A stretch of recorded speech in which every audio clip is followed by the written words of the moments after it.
Muchas gracias a la iglesia allí en Temuco por la invitación en esta tarde. Vamos a continuar en nuestro estudio en el libro de Lucas, para lo cual les invito a leer en Lucas el capítulo 3. Lucas el capítulo 3. Dice en algunas Biblias, el título dice Predicación de Juan el Bautista. En el año 15 del imperio de Tiberio César, siendo gobernador de Judea Poncio Pilato y Herodes tetrarca de Galilea, y su hermano Felipe, tetrarca de Iturea, y de la provincia de Traconite, y Lisanias, tetrarca de Abilinia, y siendo sumos sacerdotes Anás y Caifás, vino palabra de Dios a Juan, hijo de Zacarías, en el desierto, y él fue por toda la región contigua al Jordán, predicando el bautismo de arrepentimiento para perdón de pecados, como está escrito en el libro de las palabras del profeta Isaías, que dice: voz del que clama en el desierto, preparad el camino del Señor, enderezad sus veredas o sus sendas. Todo valle se rellenará y se bajará todo monte y collado.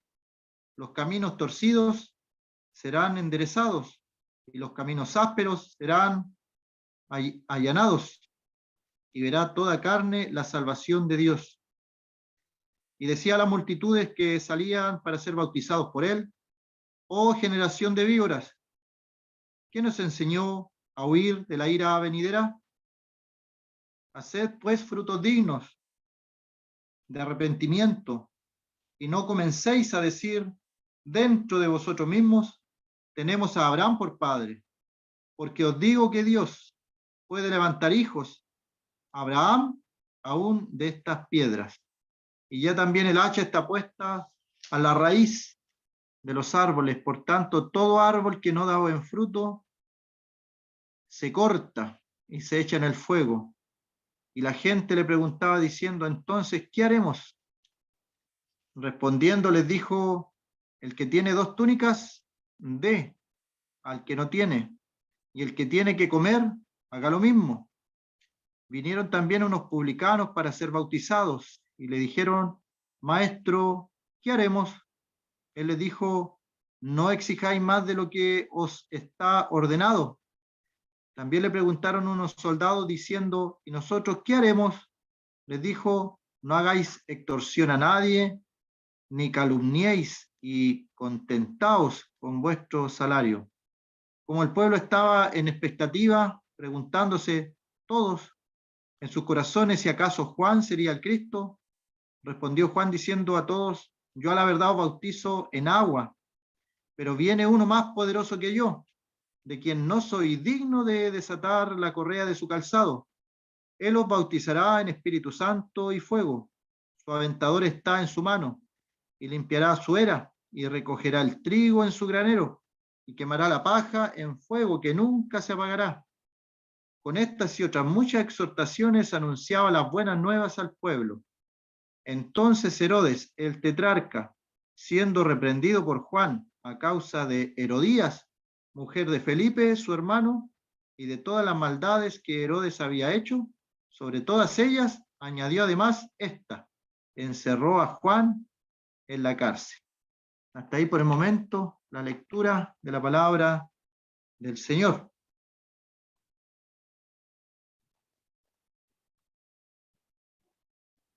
Hemos considerado en el primer capítulo cómo Lucas es un historiador.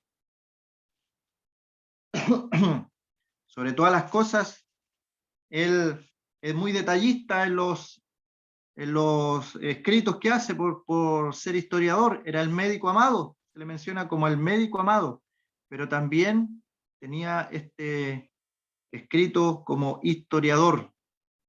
Y él en el capítulo 1 le vimos en un comienzo que él puso todas las cosas en orden, en orden.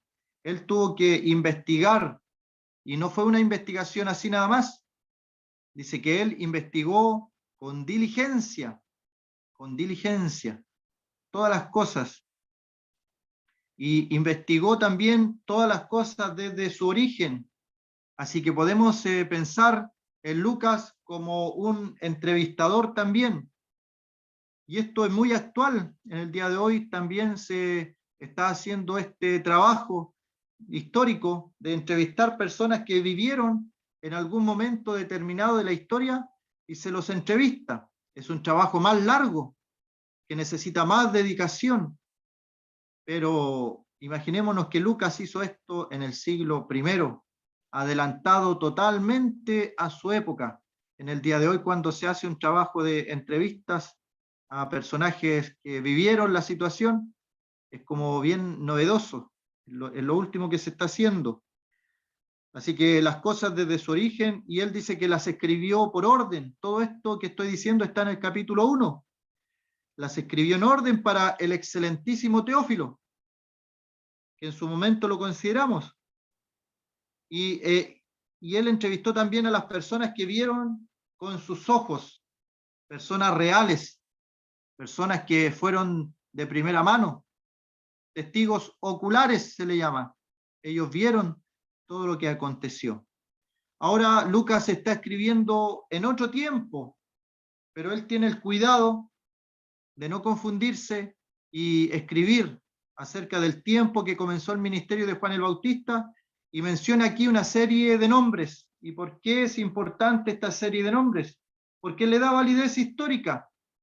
Los historiadores han hecho un trabajo allí recopilando los años, las fechas, haciendo coincidir las fechas históricas que tenemos del Imperio Romano, de la historia de Roma, con lo que tenemos también de Herodes, de Pilato, y lo que nos dice la Escritura, la Biblia.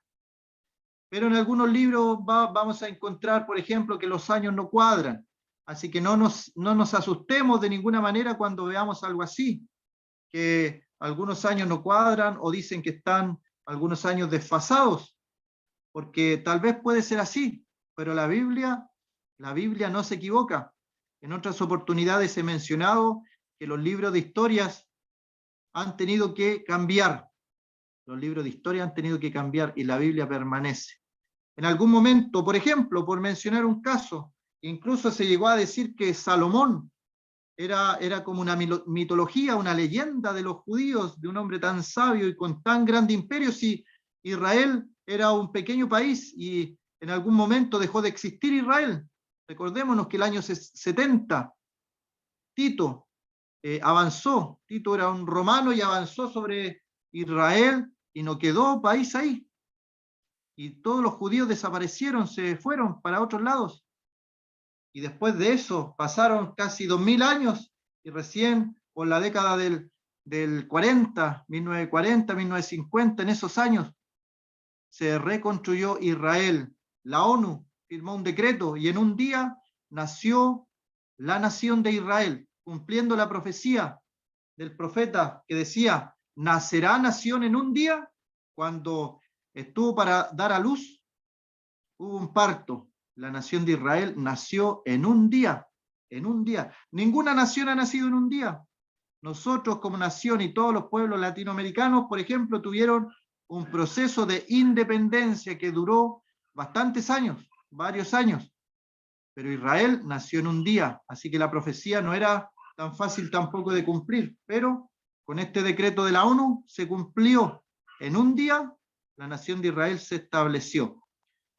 Así que cuando se hablaba de Salomón, por ejemplo, se hablaba de David matando a un gigante, se hablaba de Abraham, que salió de la tierra de Ur, se hablaba de Sodoma y Gomorra, se hablaba de las 10 plagas. En otro tiempo, todo eso que mencioné era leyenda, era mitología. Hasta algunos creyentes pensaban eso. Tremendo cuando un creyente le cree más al mundo que a la palabra de Dios. No nos desviemos, hermanos. Si la Biblia dice algo, La Biblia está en lo correcto. Los hombres van a tener que cambiar sus libros de historia. Se han cambiado hasta que descubrieron unas tablillas en algunas excavaciones de Babilonia y descubrieron que Ur, donde salió Abraham, era una ciudad real. Se encontraron unas tablillas también, unas inscripciones de ciudades que fueron aniquiladas, por lo menos 5, y eso nos habla Génesis. Sodoma, Gomorra, las ciudades vecinas fueron aniquiladas y se encontraron evidencia histórica.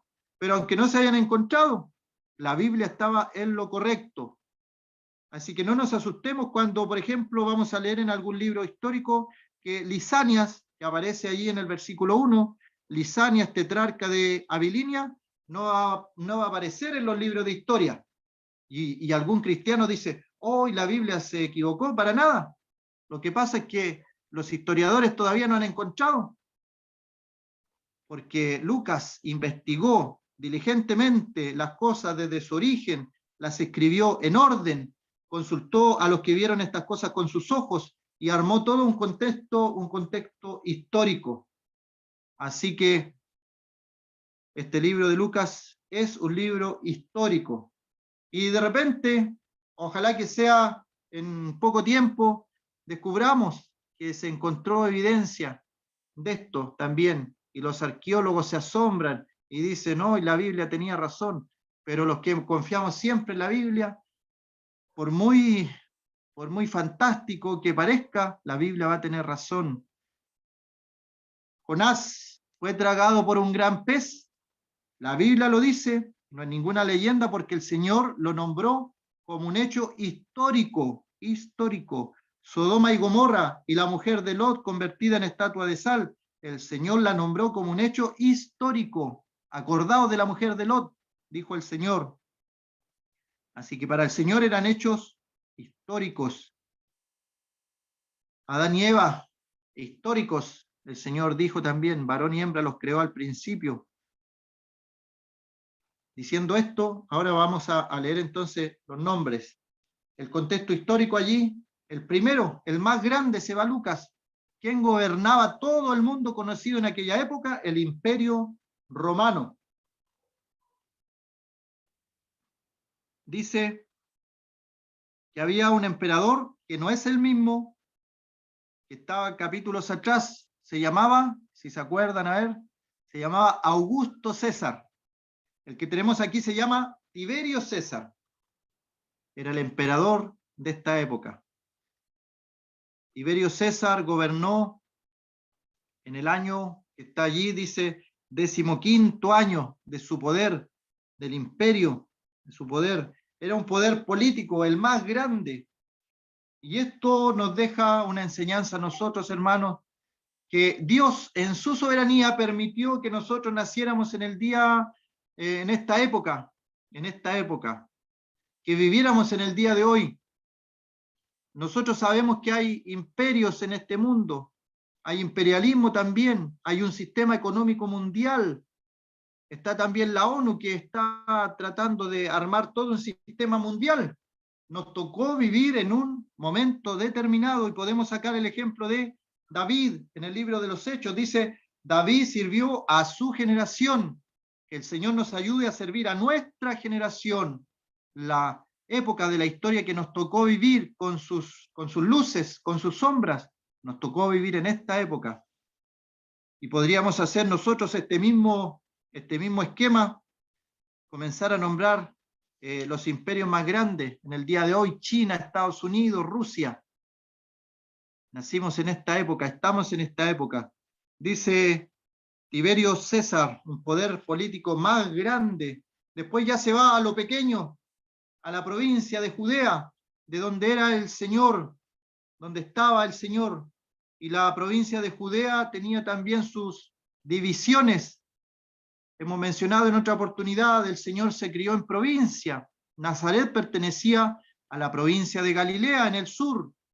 También estaba Samaria en el centro y en el norte estaba Judea. Pero a todo este conjunto de provincias, porque estaba Idumea también, estaba Decápolis, que lo único que significa en el griego, deca, 10, y polis, ciudad, eran 10 ciudades que formaban una provincia, Decápolis, Idumea, y más abajo estaban otras provincias. Todo este conjunto de provincias conformaba la tierra de Judea, la tierra de Judea. No nos confundamos, no es la tierra de Palestina, lo dije la otra vez, lo vuelvo a repetir, no es Palestina, porque Palestina es tierra de los filisteos, Israel es la tierra de Judea, de los hebreos, de los israelitas. Cuando decimos la tierra de Palestina, estamos mal, conforme a la Biblia, porque Palestina, el origen de esa palabra es tierra de los filisteos. Y sabemos quién eran los filisteos y qué significaba para el pueblo de Israel. No era la tierra prometida para los filisteos, era para los judíos, para los hebreos. Así que era una provincia romana que había sido conquistada, que les había costado bastante la conquista. Y aparecen allí los macabeos, que son personajes históricos, que algunos, la religión católica agregó unos libros históricos a su Biblia también. Pero existieron, los macabeos fueron guerreros contra el Imperio Romano, y ellos lucharon también contra Roma, pero Roma conquistó, Roma venció y se quedó allí bastante tiempo gobernando. Y luego que un imperio gobierna a una aldea, a una provincia como Judea, se le permite ciertos privilegios, no a todos. Esto es importante. Podemos preguntarnos, ¿por qué a los judíos les permitieron algunos privilegios los romanos, siendo que en otros lugares no hacían eso con los pueblos conquistados?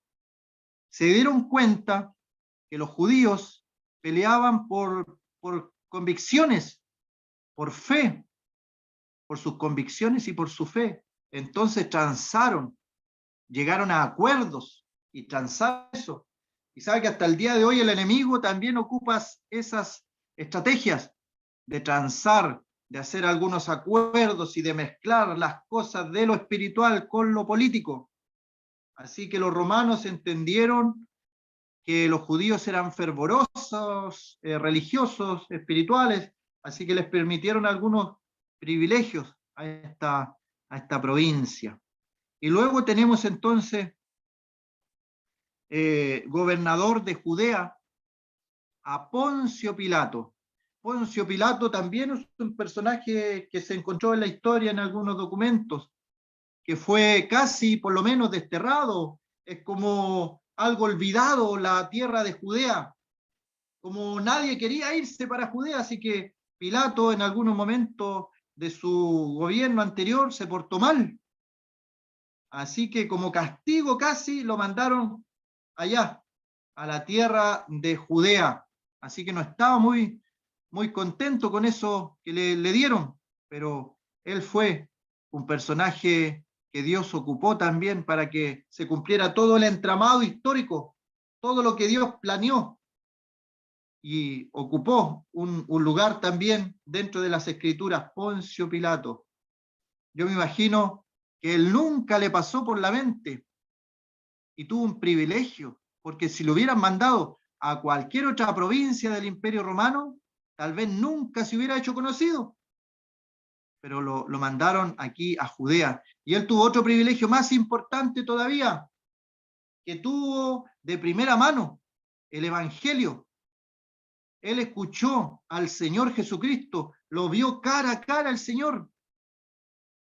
Tuvo la oportunidad, incluso le hizo una pregunta a Pilato, dice, ¿qué es la verdad? Tremenda pregunta. Nosotros sabemos que el Señor Jesucristo dijo, yo soy el camino, la verdad y la vida, y nadie viene al Padre sino por mí. Pilato le dijo, ¿qué es la verdad? ¿Y sabe qué? Lo trágico de esto es que Pilato le pregunta qué es la verdad, y luego se da media vuelta y sale. Él no va a tener excusa al final de los tiempos, cuando sea juzgado, porque tuvo la oportunidad. Incluso vemos más adelante los evangelios como su esposa le dijo, no tengas nada que ver con este justo, porque he padecido mucho en sueños por causa de él. Le dio oportunidad al Señor. Pilato no va a poder decir, yo no sabía lo que hice. No le va a servir el lavado de manos que él realizó. No le va a servir. Va a estar delante del gran juez que no acepta cohecho, que no tendrá por inocente al culpable. Y el Señor le dijo, mi reino no es de este mundo. Cara a cara va a ver al Señor y vas a ver, este es mi reino, Pilato, este es mi reino del que yo te hablé, mi reino no es de este mundo. Tú me rechazaste, la condenación te espera. Qué terrible, amigo, si hay algún amigo en esta tarde que no conoce al Señor como Salvador personal, el Señor le está dando la oportunidad, nuevamente la oportunidad de creer, de arrepentirse de todo corazón y creer en el Señor Jesucristo como Salvador personal de su vida. Así que en el versículo 1 tenemos otros personajes. Ahí está, ya hemos visto dos. Tiberio César, que es el César que va a ocupar esta etapa de la historia. El primero era Augusto César, que lo vimos en el nacimiento del Señor. Ahora está Tiberio César. Está Poncio Pilato, gobernador allí de Judea. Y están unos hombres, que aquí tenemos que hacer el término técnico en la tetrarquía. Tetrarquía también es una palabra que se desglosa, pero significa cuatro partes, nada más, cuatro partes. Tetras, cuatro. Así que cuatro partes se dividía y gobernaban ellos. Por lo tanto, gobernaba Herodes, gobernaba Felipe y gobernaba Lisanias. Ahí tenemos tres nombres. ¿Y por qué tenemos tres nombres si hay cuatro provincias que gobernar, cuatro tetrarquías? La razón es que uno gobernó dos, nada más. A veces nos complicamos y a veces hay libros que dedican 3, 4 hojas a explicar algo, pero no nos vamos a detener mucho allí. Si alguno quiere más antecedentes históricos, por lo menos yo les di algún dato, que no se sorprenda si algún libro histórico menciona y dice, Lisanias no aparece en la historia. Yo sé, estoy convencido y seguro que algún momento va a aparecer en los documentos históricos, porque la Biblia nunca ha cambiado, los libros sí, los libros históricos sí han cambiado. Y el otro asunto es de las fechas, que lo hablamos la otra vez, cuando nació el Señor, ¿se acuerda que lo mencionamos? Que nosotros comenzamos a contar del nacimiento del Señor y estamos en el 2022 después de Cristo, después del nacimiento del Señor, pero tal vez hay una diferencia de 3 o 4 años, porque cuando comenzó a correr el calendario que usamos, que se llama calendario gregoriano, cuando se hizo esto, no fue el año 2 o el año 10 o el año 100, fue mucho más adelante. Así que ellos calcularon y se equivocaron. Hay evidencia que se equivocaron en los años. 3 o 4 años andan desfasados allí. Pero es el hombre el que se equivoca. La palabra de Dios nunca. Es interesante eso, el hombre no reconoce, no da su brazo a torcer. Así que tenemos a Herodes, y este Herodes, como decía, no es el mismo Herodes que mencionamos en otra oportunidad, cuando el Señor está pequeño, es otro, es el hijo. Y este Herodes tiene un hermano, se llama Felipe, también aparece aquí en el versículo 1. Así que Felipe y Herodes eran hermanos y cada uno tenía una provincia, pero el hermano Felipe tenía dos. El hermano Felipe tenía dos, una era Iturea y la otra era Traconite. Así que ahí están las tetrarquías y los tetrarcas. Y el otro es de Abilinia Lisanias. Eran hombres malvados. Y vuelvo a repetir lo que mencioné la otra vez, que la política en la Biblia siempre representa la maldad. Hay de aquellos hermanos que han querido incursionar en la política. No somos de este mundo. El Señor no nos mandó a gobernar en este mundo. Acá en nuestro país hay algunos que se han juntado para formar partidos políticos. Van a invertir tiempo, dinero y energía en política y van a dejar de lado lo espiritual. La política la puede hacer cualquier persona. pero salvar almas, predicar el evangelio, enseñar la palabra, no lo puede hacer todo el mundo. Que el Señor nos ayude a enfocarnos en lo que Él nos llamó a hacer, lo espiritual, y darle la importancia que la Biblia le da a lo espiritual. Pablo hubiera sido un buen político, pero él eligió lo espiritual, porque a eso había sido llamado, a predicar a los gentiles, a las gentes, a emperadores, a grandes. Pablo, y no descansó hasta su muerte, predicar la palabra, no se metió en nada, en nada. Pudo haber estado en otras partes, pero él predicaba la palabra. El mundo que mencionamos, estos hombres, Tiberio, Pilato, Felipe, Herodes, Lisanias, ¿cuál es su mundo? ¿Cuál es su mundo? ¿Cuál es su entorno? Poder, riqueza, dinero, posición social, influencia. Era la élite, lo más destacado de la época. Y en el día de hoy podemos hacer el paralelo. Nosotros tal vez nunca vamos a conocer a alguien de la élite en el día de hoy, de los grandes imperios que gobiernan.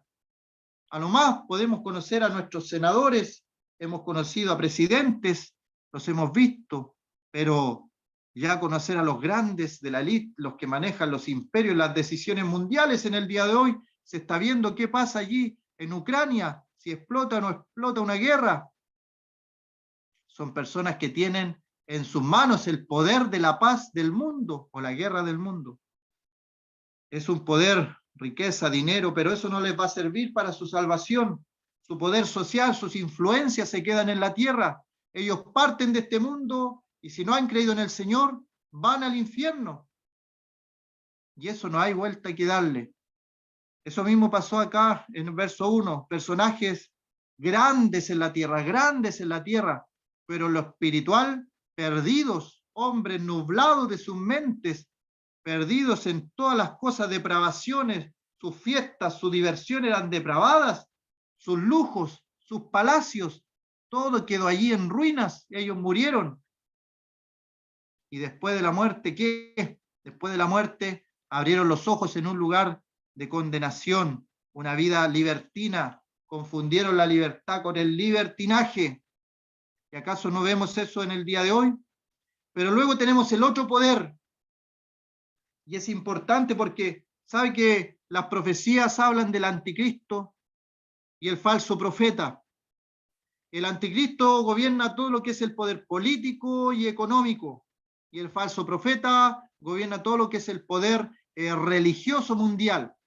Y siempre ha sido así, siempre ha sido así. Ahí está mi hermano Luis Felipe, de Historia. Él sabe siempre la política y la religión juntas. Cuando hablamos de religión, no nos estamos refiriendo a lo que es la religión correcta, la religión original.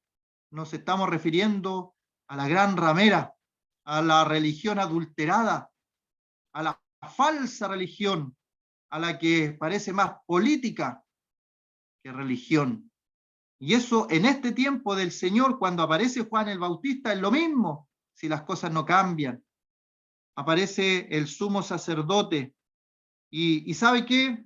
También se nota al tiro de inmediato, se nota que estaba corrompido todo, porque el sumo sacerdote, que eran hombres escogidos por Dios, y eran hombres santos, eran hombres de ejemplo a la sociedad. Aquí vemos que se ha corrompido todo, han llegado a acuerdos con los poderes políticos de Roma y han instalado a quienes ellos han querido. Y tenemos el verso 2, siendo sumo sacerdote Anás y Caifás, menciona a dos sumos sacerdotes, y siempre la Biblia menciona uno. Es uno el sumo sacerdote que entra una vez al año al lugar santísimo, con sangre ajena, y rocía 7 veces la sangre para presentar un sacrificio por todo el pueblo. El sumo sacerdote representante de todo el pueblo delante de Dios. Era un hombre especial, pero aquí vemos ya cómo se había corrompido esto, y el verso 2 nos dice que hay dos sumos sacerdotes. ¿Cómo lo explicamos? Bueno, ahí nos ayuda un poco la historia. ¿Cuál era el verdadero? ¿Qué pasó? Estos hombres en su corrompido corazón religioso, como le decía el Señor, sepulcro blanqueado por fuera, blanco, la apariencia, pero por dentro eran víboras, víboras, serpientes, terrible. Y en el día de hoy, ¿acaso ha cambiado la situación? Cuando vemos las megas iglesias, vemos a un hombre mandando todo el mundo en lo religioso, y si él dice que la Biblia está equivocada, todo el mundo de esa religión dice, bueno, la Biblia se equivocó porque el Papa lo dijo. Bueno, la Biblia en materia de fe, de doctrina, es la autoridad máxima para un creyente. Y de ahí no nos mueve nadie. La Biblia. Y aquí la Biblia dice en todo el Antiguo Testamento que el sumo sacerdote era uno. Y aquí vemos que son dos. Siendo sumo sacerdote Anás. Este hombre Anás, la historia nos cuenta que él era el sumo sacerdote. Pero llegaron a algunos acuerdos. Entonces él tenía hijos y quiso meter a sus hijos en los cargos ahí también de influencia, totalmente contrario a la palabra de Dios. Y él postuló cinco hijos allí, pero no se aceptaron. Incluso este hombre dicen que era su yerno, Caifás. Así que podemos en nuestra mente imaginarnos dos sumos sacerdotes, uno de edad avanzada, que era Anás, y el otro más joven, que era Caifás, con el cual habían hecho tratos los romanos, de tal forma que a los judíos de un corazón noble, a un judío como Nicodemo, por ejemplo, a un judío como Pablo, que tiene que haber también tenido la visión, no le gustaba que estuviera este hombre allí, Caifás. Caifás. Eran personas que entendían que las cosas estaban funcionando mal en lo espiritual. En uno de los momentos, Nicodemo dice, ¿acaso juzga nuestra ley a un hombre sin haberle hecho juicio antes? Refiriéndose al Señor. Eran hombres que estaban ahí dentro de los fariseos y todo, pero sabían que la cosa no estaba funcionando bien. Tampoco les gustaba que Caifás estuviera allí. ¿Y cómo vemos esto también cuando más adelante se ve la muerte del Señor? En los juicios injustos del Señor, llevan primero el Señor a Anás y luego lo llevan a Caifás. Anás, un hombre de más edad, y Caifás, siendo su yerno de menor edad. Pero los dos eran corruptos, habían transado con la política, les interesaba más lo político que lo espiritual. Y dentro de todo este contexto de un poder político, religioso, totalmente corrompido, dice la Escritura, vino palabra de Dios a Juan, hijo de Zacarías, en el desierto. ¿Sabe qué me hacía pensar esto? En el día de hoy, como decía, grandes imperios, Rusia, Estados Unidos, Europa, todos esos imperios pueden hablar discursos tremendos. El mundo religioso también está buscando la unidad religiosa mundial. En Bruselas, una ciudad que está sobre 7 montes también, en Bruselas se está formando la agrupación de religiones mundiales, que lo que busca es dejar todo de lado en lo que están en desacuerdo y ponerse una cosa de acuerdo. O sea, un ecumenismo terrible, una falsa religión. En otro lado están inventando una religión, la religión abrámica, para juntar todo lo religioso. Así que juntarían a los judíos, a los cristianos y a los musulmanes en una sola religión. Tratar de buscar la unidad, no hablar de las cosas que lo diferencian, no hablar, por ejemplo, de pecado, de juicio, de la justicia de Dios. Dejar todo eso de lado para juntar todo eso y ganar influencia religiosa. Están preparando el camino para el falso profeta, preparando camino para el anticristo. Pero quiero dejar esta reflexión, hermano. En todo este mundo corrompido viene palabra del Señor y no viene a los grandes poderosos políticos de la época. no viene a los grandes religiosos de las megas iglesias de la época, a los que tenían el poder religioso. ¿Sabe a quién viene? A un hombre que estaba vestido con piel de camello, que su comida era langosta silvestre, era una persona de humilde aspecto, de humilde parecer. Juan, ¿y dónde estaba? En el desierto, en un lugar olvidado. Algunos describen cómo era el desierto de Israel. Hasta en el día de hoy se puede observar aquellas zonas desérticas de Israel. Es muy especial la tierra de Israel. Yo solamente la he visto por videos, por fotos, pero he visto la diferencia. Es un país pequeño, pero tiene la mayoría de los climas que uno se puede imaginar. Tiene las altas montañas, las altas cordilleras, tiene la nieve, tiene el mar y tiene el desierto, y tiene los valles, tiene los vergeles también, pero tiene este desierto donde también el Señor, llevado por el Espíritu, fue tentado por Satanás. Hay un desierto allí en Israel. Y este hombre estaba en el desierto. Y la palabra que aparece aquí, cuando dice, vino palabra de Dios. En otras veces hemos considerado que la frase palabra de Dios es la palabra en griego logos, que algunos la ocupan hasta el día de hoy, cuando quieren hacer algo cristiano, el logos. Pero la palabra que ocupa aquí no es logos, es una palabra bien especial, la palabra rema. ¿Y qué significa esta palabra en el original? ¿Y por qué es importante? Porque en el día de hoy también nosotros podemos recibir este rema. Usted y yo podemos recibir una palabra de Dios con esta acepción, el rema. ¿Qué es lo que es el rema? Es una palabra de Dios en un momento específico, para una situación específica que está atravesando usted, está atravesando yo. Estamos en oración, estamos en lectura de la palabra, tenemos alguna dificultad, algún problema, queremos resolver alguna situación y pedimos dirección a Dios, que el Señor nos dirija, que el Señor nos guíe. Y en ese momento recibimos palabra de Dios, y esa es la palabra rema, es un rema de Dios. Es interesante eso.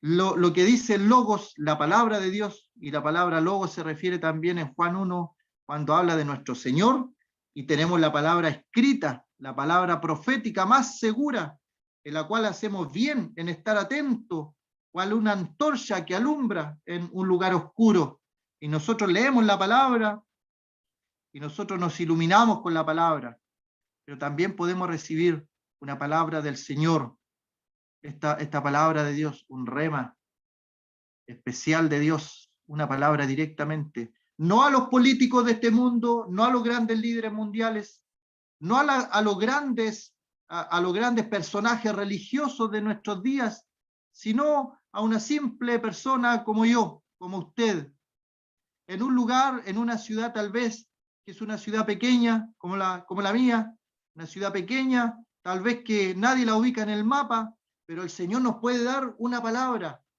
lejos de los grandes centros políticos, lejos de los grandes centros religiosos, puede observar la oración de un anónimo, de una persona anónima.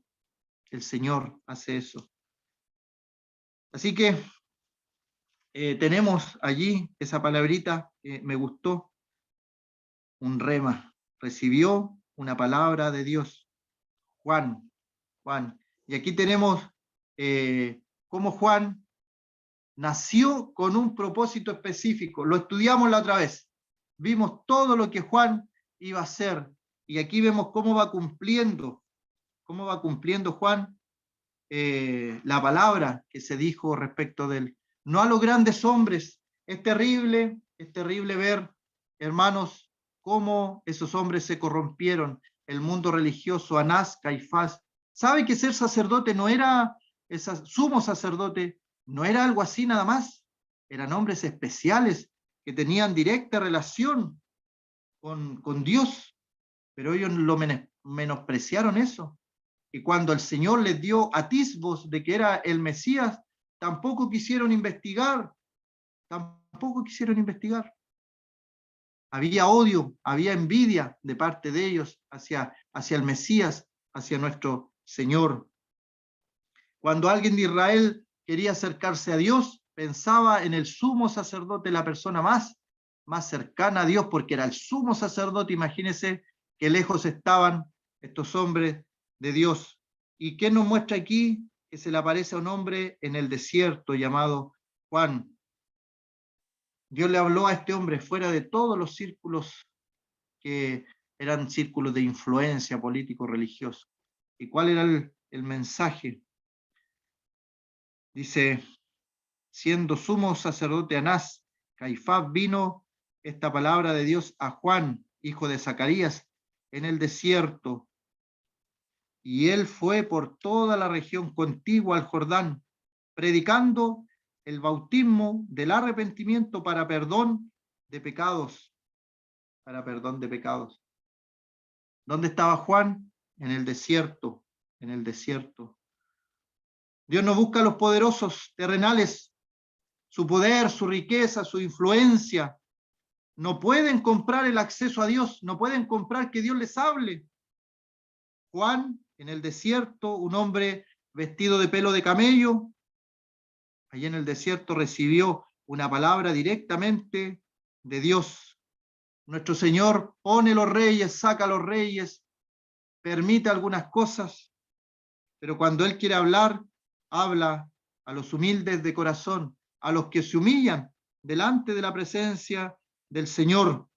Un hombre que estaba en el desierto, sin dinero tal vez, sin influencia, sin fama, sin los poderes de este mundo, era Juan, solamente Juan, vestido de pelo de camello. ¿Acaso Dios habla en el día de hoy?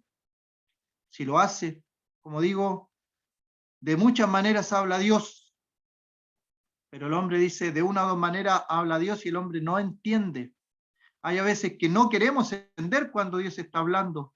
Que Dios nos ayude a que cuando recibamos una palabra directa de Dios para alguna situación en nuestra vida, respondamos a la palabra que se nos está mostrando. De manera misteriosa cantamos un himno. Suele Dios aún hablar. Y nos menciona aquí a Juan. También nos da el detalle de su papá para decir que no era un aparecido, era hijo de Zacarías. Más de alguna persona había conocido quién era Zacarías, que había anunciado aquel milagro, aquel nacimiento milagroso, y que había quedado mudo. ¿Te acuerdas? Que quedó mudo Zacarías. Así que la gente conocía de quién era hijo Juan, era hijo de Zacarías. Recordemos que quedó mudo, que su hijo fue un milagro, que ellos eran de edad avanzada. Así que su vida tenía un propósito y su padre dedicó parte de un mensaje para hablar exclusivamente de Juan el Bautista, su hijo. Así que su ministerio comenzó en el momento justo, no antes y después. No apuremos los procesos de Dios y también no los atrasemos. Hay hermanos que están demorando, lo que el Señor les ha llamado a hacer. Juan, en el momento justo, preciso, comenzó a alzar su voz en el desierto. No se pudo haber adelantado, pero tampoco podía atrasarse. Si el Señor nos está hablando a que comencemos, respondamos al llamado del Señor. ¿Cuál era el trabajo de Juan? Predicar. Es un trabajo, es una labor que necesita tiempo, dedicación, pero es una labor que tiene muchas recompensas. Juan, la voz que clama en el desierto, preparó el camino para el Señor, quedó estampado en la palabra de Dios, el precursor allí, una voz que clama en el desierto. Nosotros, con esto termino, hermanos, durante la semana, seamos la voz en el desierto de las personas. Hay personas que están sufriendo enfermedades mentales, psíquicas, que están con tristezas, con llantos. Seamos la voz de parte de Dios en el desierto que ellos están viviendo. Que el Señor nos ayude a ponernos en los zapatos del otro, a tener empatía con los que sufren y sufrir con ellos también. Que el Señor bendiga su palabra en esta tarde.